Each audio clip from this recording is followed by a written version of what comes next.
अस्सलाम वालेकुम, मैं हूँ बुशरा और आप देख रहे हैं बुशरास कोचिंग। तो हम क्रिटिकल रीडिंग के एक इम्पॉर्टेंट टॉपिक पर आ गए हैं, जो कि हमारी आई थिंक थर्ड के फोर्थ वीडियो है क्रिटिकल रीडिंग पर। क्योंकि क्रिटिकल रीडिंग काफ़ी इंपॉर्टेंट रीडिंग है, इसीलिए हम लोग इसकी सारी की सारी डिटेल्स पढ़ेंगे। तो पूरी की पूरी प्लेलिस्ट जो होगी वो क्रिटिकल रीडिंग पे बेस्ड होगी। तो चलिए स्टार्ट करते हैं। आज का जो इम्पोर्टेंट पॉइंट है वो है इम्पोर्टेंस ऑफ क्रिटिकल रीडिंग। ठीक है, तो अब हमारे पास क्रिटिकल रीडिंग क्या होती है, हम लोग क्रिटिकल रीडिंग कैसे करते हैं, ये क्यों है, हम लोग सारी चीज़ डिस्कस कर चुके हैं। तो अब क्रिटिकल रीडिंग को हम लोग क्रिटिकल रीडिंग इस वर्ड को हम लोग और डिस्कस नहीं करेंगे, अब हम लोग इसकी चीज़ों को डिस्कस करेंगे। तो यहाँ पर अब आ जाती है इम्पोर्टेंस। इस चीज़ की इम्पोर्टेंस क्या है? सबसे पहले इसकी इम्पोर्टेंस पे हमारे पास आ जाता है नंबर 1 पे, जो कि है आइडेंटिफाई अ टेक्स्ट, यानी टेक्स्ट को किस तरह से हम आइडेंटिफाई करेंगे। अब यहाँ पर क्या है, टेक्स्ट को आइडेंटिफाई, अब हम लोग बोलेंगे भाई टेक्स्ट को कैसे आइडेंटिफाई करना है। टेक्स्ट में काफ़ी सारी जो होती हैं वो टाइप्स होती हैं हमारे पास, काफ़ी अलग अलग तरीके के जो होते हैं हमारे पास टेक्स्ट होते हैं।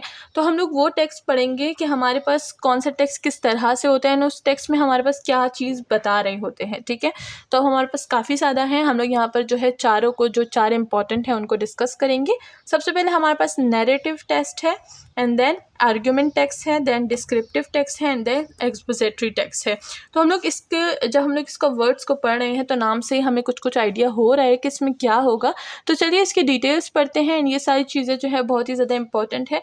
अक्सर एग्जाम्स में ये चारों के चारों जो टाइप्स होते हैं इनको हमने एक्सप्लेन करके बताना होता है। उन्होंने हमें बोला होता है कि आइडेंटिफाइंग अ टेक्स्ट, एक्सप्लेन या फिर एक्सप्लेन या फिर right a note on identifying a text, या फिर अलग अलग दिया होता है कि राइट डाउन अ नैरेटिव टेक्स्ट। ठीक है, एंड आर्ग्यूमेंट, डिस्क्रिप्टिव, एक्सपोजिटरी। ज़्यादातर जो होता है वो नैरेटिव और डिस्क्रिप्टिव आता है। आर्ग्यूमेंट भी इंपॉर्टेंट है, एक्सपोजिटरी भी इंपॉर्टेंट है, लेकिन जो बहुत ही ज़्यादा आते हैं वो ये दोनों टेक्सेस हैं। ठीक है, लेकिन बाकी को भी इग्नोर ना कीजिएगा, वो भी इंपॉर्टेंट है, लेकिन जो रिपीटेड होते हैं वो ये दो रिपीटेड होते हैं। तो चलिए सबसे पहले देखते हैं कि नैरेटिव टेक्स्ट क्या है, एंड उससे पहले जो इंपॉर्टेंट काम है वो जल्दी से कर लीजिए, जो कि है चैनल को सब्सक्राइब करना, लाइक करना, एंड ऑफ कोर्स शेयर करना।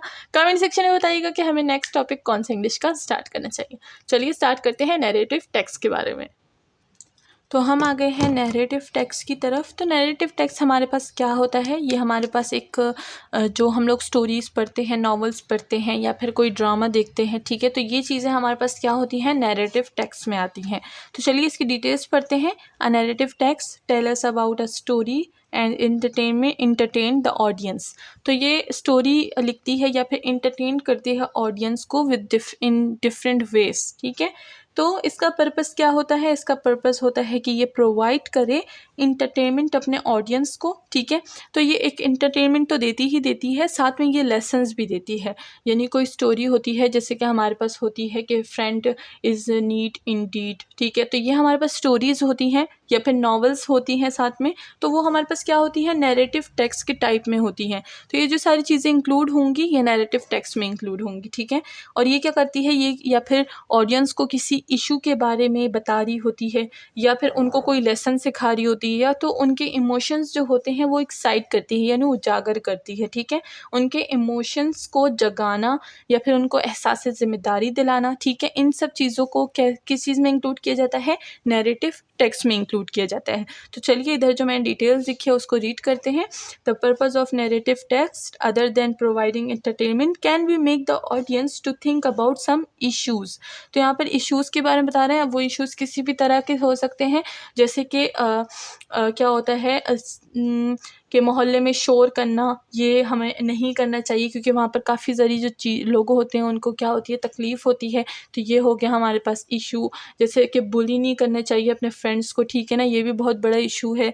तो ऐसे जो इशू होते हैं, इससे भी बड़े बड़े इशू जो भी आप इंक्लूड करें उसमें, तो वो सारे हमारे पास क्या होते हैं, नैरेटिव टेक्स्ट में आते हैं। एंड देन क्या करते हैं, टीच करते हैं लेसन। अब लेसन जैसे कि मैंने बताया, वो दोस्त जो बुरे वक्त में काम आए, या फिर कोई भी ऐसी चीज़, वो जो जैसे वो शेर की कहानी थी। ठीक है, वो वाली कि वो बच्चा शेर चिल्लाता था और आखिरी में शेर आ गया। तो कोई भी ऐसी जो कहानी जो आपको एक लेसन सिखाए, वो हमारे पास नैरेटिव टेक्स्ट में आती है। एंड देन एक्साइट करती है उनके इमोशंस को। तो कोई भी ऐसी चीज़, जैसे कि कोई सैड कहानी हो गई, उनके इमोशंस को क्या कर दिया, उन्होंने एक्साइट कर दिया। या फिर कोई ऐसी कहानी, जैसे कि जब किसी के साथ बुरा हो रहा होता है तो हमें आवाज़ उठानी चाहिए। ठीक है, तो लोगों के इमोशंस को क्या करते हैं, एक्साइट करते हैं। तो इस तरह की जो कहानियाँ होती हैं वो हमारे पास नैरेटिव टेक्स्ट में आती हैं, ठीक है।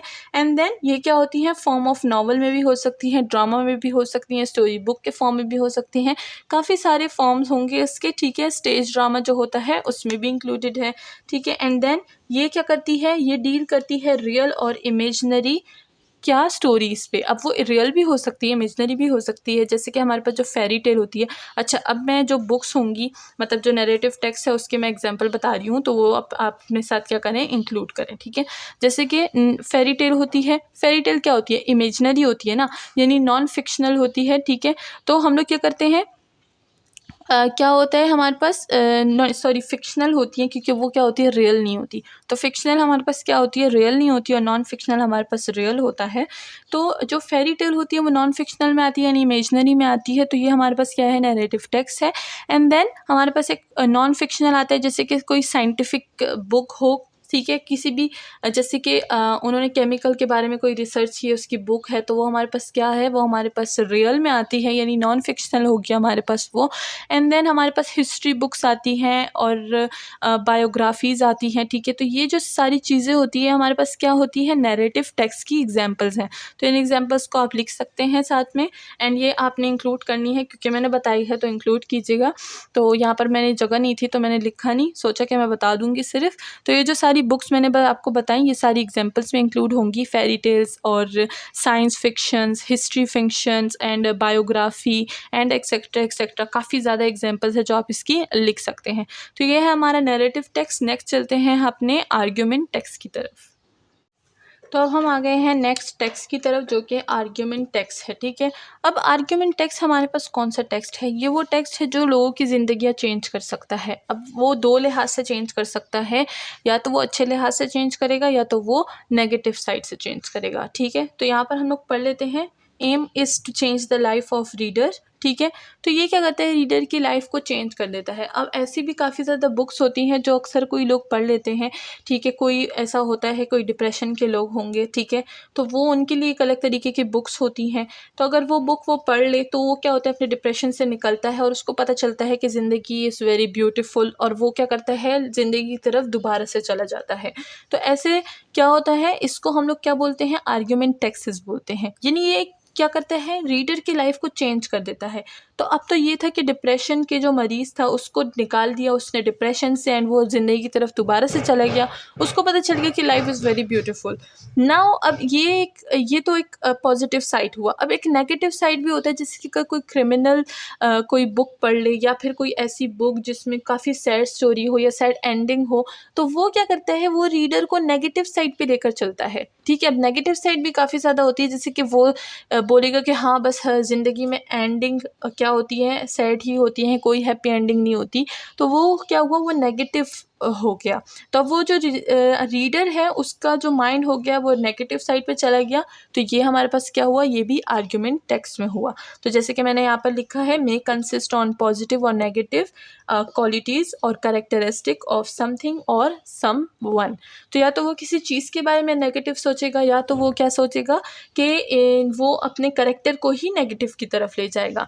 तो अब ये है हमारे पास, ये डिपेंड करता है रीडर पे कि वो उससे कैसी चीज़ ले सकता है, पॉजिटिव या नेगेटिव, ठीक है। तो अब क्वालिटी का क्या हुआ, यहाँ पर समवन और समथिंग दो चीज़ें लिखी गई हैं। समवन कोई इंसान की बात हो रही है, समथिंग किसी चीज़ की बात हो रही है, ठीक है।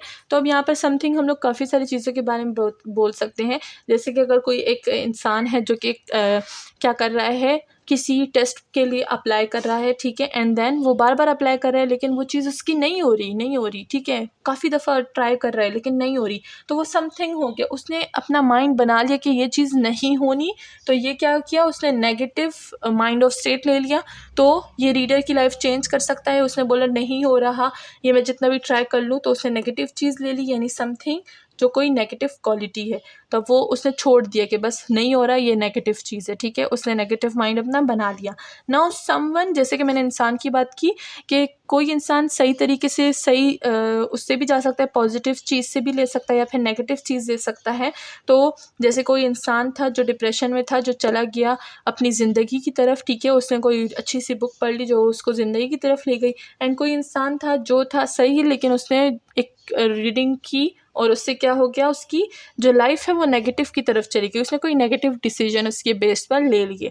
तो ये हमारे पास हो गया ये हो गया हमारे पास आर्ग्यूमेंट टेक्स्ट। नेक्स्ट चलते हैं डिस्क्रिप्टिव टेक्स्ट की तरफ। नाउ डिस्क्रिप्टिव टेक्स्ट की तरफ हम आ गए हैं। तो जैसे नाम से ही पता चल रहा है डिस्क्रिप्टिव यानी डिस्क्राइब करेगा किसी चीज़ को। तो ये हमारे पास क्या है, ये वो पीस ऑफ पेपर है जो हमें डिस्क्राइब करता है किसी इंसान को, किसी जानवर को, किसी प्लेस को, किसी भी चीज़ को, लिविंग हो नॉन लिविंग हो, ये हर चीज़ में इंक्लूड होता है। ठीक है, तो अब यहाँ पर ये क्या होता है, डिस्क्रिप्टिव नाम आ गया तो हम लोग के बाद लिस्ट आ गई। लिस्ट में क्या क्या होता है कि वो चीज़ कैसे दिखती है, वो कैसी है, वो कैसी क्यों है, वो कहाँ है। ठीक है, तो ये सारी चीज़ें आ जाती हैं, यानी एक लिस्ट बन जाती है हमेशा से जब भी डिस्क्रिप्टिव का नाम आता है। ठीक है, तो यहाँ पर रीड कर देते हैं जो हमने लिखा हुआ है यहाँ पे। It is the piece of paper, piece of writing that list the characteristic of a person या फिर अ प्लेस थिंग्स। जैसे कि मैंने बताया, ये डिस्क्राइब करता है लिविंग और नॉन लिविंग दोनों को। ठीक है, जैसे कि एनिमल हो गया, टाउन हो गई, बिल्डिंग हो गई, कोई भी उसे क्या बोलते हैं, कोई लेक हो गया। ठीक है, किसी भी चीज़ को जो चीज़ डिस्क्रिप्शन में आती है तो हम लोग क्या करते हैं, उसको डिस्क्रिप्टिव टेक्स्ट में ले लेते हैं। ये क्या करता है, ये हेल्प करता है हमें कि एक चीज़ कैसी दिखती है या उसकी खूबियाँ क्या हैं, उसकी खामियाँ क्या हैं, एडवांटेजेस, डिसएडवांटेजेस एंड फलाना ढिमकाना सब कुछ इसमें आ जाता है। ठीक है, एंड देन ये क्या करता है, एंगेज करता है हमारे 5 सेंसेस को। जैसे कि अगर किसी चीज़ के बारे में डिस्क्रिप्टिव टेक्स्ट है कि एक जैसे हम लोग बोलते हैं लेक के बारे में है कि वो लेक बहुत ही प्यारा है और उसकी वो कितना बड़ा है, उसके साइड पे जो किनारे हैं उधर क्या क्या चीज़ें हैं, उधर कौन से फल हैं, उधर कौन से पौधे हैं, उधर हवाएं तेज़ चलती हैं, हवाओं की आवाज़ आती है, शर शर शर शर पानी की आवाज़ आती है, शन शन शन शन जो भी चीज़ें होती है ना, तो हमें ऐसा लग रहा होता है कि वो क्या होती है, वो हम लोग वहाँ पर प्रेजेंट हैं और वो चीज़ हम लोग देख रहे हैं। तो ये क्या करती है, 5 सेंसेस को करती है। आइज़, नोज़, इसमें जो आँखें हैं वो काम आती है, इसमें जो हमारे कान होते हैं वो भी काम आ जाते हैं। साथ में हमारा क्या होता है, स्मेल, साइट, टेस्ट और टच भी हमें, जैसे कि अगर वो बोलते हैं कि हवा बहुत तेज़ चल रही है तो हमें ऐसा लग रहा होता है कि हाँ वो हवा तेज़ चल रही है और वो हमें क्या करती है, गुजर रही है हमसे। ठीक है ना, तो हम लोग उसको हाथ लगा पा रहे हैं, जैसे कि वो पानी बहुत ठंडा है। ठीक है, उधर बोल देंगे पानी बहुत ठंडा है लेक का, तो हमें ऐसा फील होगा जैसे कि हम लोग उसको हाथ लगा रहे हैं। तो इसमें जो हमारे जितने भी 5 सेंसेस हैं वो सारे के सारे एक्टिव होते हैं and this is called the descriptive text. Now अपने लास्ट टेक्स्ट की तरफ चलते हैं जो कि है एक्सपोजिटरी टेक्स्ट। तो नाउ एक्सपोजिटरी टेक्स्ट की तरफ आ गए हैं। जैसे कि नाम से ही पता चल रहा है कि ये क्या करेगा, एक्सपोज करेगा। तो कौन कौन सी चीज़ों को एक्सपोज करेगा, तो चलिए देखते हैं। It is a non fictional text that gives facts and figures, effect and information. तो ये वो हमारे पास टेक्स्ट होगा जो क्या क्या होगा, नॉन फिक्शनल होगा यानी रियल होगा। ठीक है, इसमें कोई भी जो है वो नॉन फिक्शनल चीज़ें नहीं होंगी, इसमें सारी नॉन फिक्शनल चीज़ें इंक्लूड होंगी, यानी कोई भी इमेजनरी चीज़ नहीं होगी। ठीक है, और ये क्या देगा, ये हमें फैक्ट्स देगा या इंफॉर्मेशन देगा। ठीक है, एक्सपोज करता है ट्रुथ को, यानी कोई भी जैसे न्यूज़पेपर हो गया, उसमें कोई जैसे कि किसी जगह पे आग लग गई या फिर ब्लास्ट हो गया तो उसके तो ट्रुथ को एक्सपोज करता है कि वहाँ पर किसी ने ब्लास्ट किया, किसने ब्लास्ट किया, कब ब्लास्ट किया। ठीक है, तो वो क्या करता है, एक्सपोज करता है ट्रुथ को। जैसे कि न्यूज़पेपर हमारे पास काफ़ी ज़्यादा जो अच्छी एग्जाम्पल है न्यूज़पेपर की है, साइंस की है। जैसे कि साइंस में काफ़ी सारी चीज़ों को एक्सपोज किया जाता है कि कैसे हमारे पास पानी बना, कैसे हमारे पास जो केमिकल्स हैं वो किस तरह से रिएक्ट करते हैं जब दो केमिकल्स मिलते हैं। ठीक है, एंड जैसे कि हमारे पास क्या होता है, बॉम्ब किस तरह से बनता है। तो ये हमारे पास सारी चीज़ें क्या देती हैं, इंफॉर्मेशन देती हैं। जैसे कि हमारे पास क्या हो गया, जैसे कि पेन किस तरह से बना है। ठीक है, ये मार्कर जो हम यूज़ कर रहे हैं इसमें कौन कौन से केमिकल्स बने हैं, तो इसके क्या करेगा, इसकी इंफॉर्मेशन हमें देगा। इस टेक्स्ट को हम लोग क्या बोलते हैं, एक्सपोजिटरी टेक्स्ट बोलते हैं। एंड ये जो क्या होता है, जो काफ़ी ज़्यादा इसको यूज़ किया जाता है, कौन से सब्जेक्ट में यूज़ किया जाता है, हिस्ट्री में। जैसे हिस्ट्री निकालते हैं वो हमारे, जैसे कि पाकिस्तान की हिस्ट्री निकालते हैं कि पाकिस्तान कैसे आज़ाद हुआ, हमने क्या क्या कोशिशें की, हमने किस तरह से लड़ाई की पाकिस्तान को आज़ाद करने के लिए। तो ये जो सारी चीज़ें हैं ये हमारे पास किस चीज़ में आती हैं, एक्सपोजिटरी टेक्स्ट में आती हैं। And this is called expository text. Common subjects में क्या होता है, कौन कौन से सब्जेक्ट्स में होता है, साइंस में होता है, हिस्ट्री में होता है और न्यूज़पेपर्स में होता है। तो ये था आज का हमारा क्या था, इम्पोर्टेंस ऑफ क्रिटिकल रीडिंग। तो सिर्फ इम्पोर्टेंस ऑफ क्रिटिकल रीडिंग में हमने क्या किया, आइडेंटिफाई किया टेक्स्ट को, जिसमें हमने नैरेटिव टेक्स्ट के बारे में पढ़ा, आर्ग्यूमेंट टेक्स्ट के बारे में पढ़ा, डिस्क्रिप्टिव टेक्स्ट के बारे में पढ़ा एंड देन एक्सपोजिटरी टेक्स्ट के बारे में पढ़ा। अब हम लोग पढ़ेंगे कि कौन से टेक्स्ट हैं जिन पे हमें रिफ्लेक्ट करते हैं, ठीक है। To reflect on what text से, अब वो कौन, मतलब टेक्स्ट क्या हमें बताता है जब हम लोग उस पर रिफ्लेक्ट करते हैं। तो चलिए अब उसके बारे में पढ़ते हैं। नाउ हम लोग आखिरी टॉपिक पर आ गए हैं, जो कि है to reflect on word text से। तो टेक्स्ट क्या हमें क्या बताता है, हमें उस पर रिफ्लेक्ट करना है। सबसे पहले वो क्या डिस्क्राइब करता है, हमें वो चीज़ बतानी है, ठीक है। व्हाट इट डिस्क्राइब, डिटेल्स या फिर कोई आइडिया होगा राइटर का, ठीक है। देन व्हाट इट मीन्स, उसकी मीनिंग बतानी है कि यानी वो क्रिटिकल क्या है, वो क्रिटिकल टेक्स्ट है, वो इसेंशियल, वो रियलिस्टिक जो है टेक्स्ट है, या फिर वो ह्यूमर टेक्स्ट है, ठीक है। तो ये हमें क्या बताएगी, उसके बारे में बताएगी। नाउ देन ये बताएगी हमें स्ट्रक्चर के बारे में। अगर हम लोग रिफ्लेक्ट करेंगे टेक्स्ट पे तो हमें स्ट्रक्चर का आइडिया देगी कि वो जो टेक्स्ट है वो कौन से स्ट्रक्चर का है।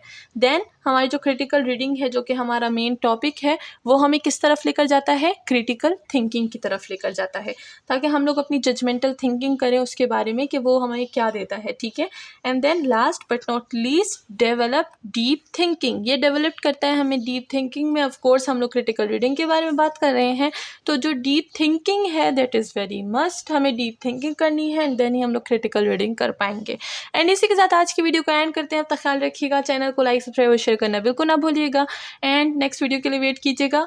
क्रिटिकल रीडिंग की नेक्स्ट वीडियो भी अपलोड करेंगे हम लोग। पूरी की पूरी प्लेलिस्ट मैंने बनाई हुई है, आप हमारे चैनल की प्लेलिस्ट चेक कर सकते हैं एंड साथ में आप मैथ का बहुत ही यूनिक कंटेंट हमारे चैनल की प्लेलिस्ट पर चेक कर सकते हैं। इसी के साथ आज की वीडियो को एंड करते हैं। अल्लाह हाफिज़।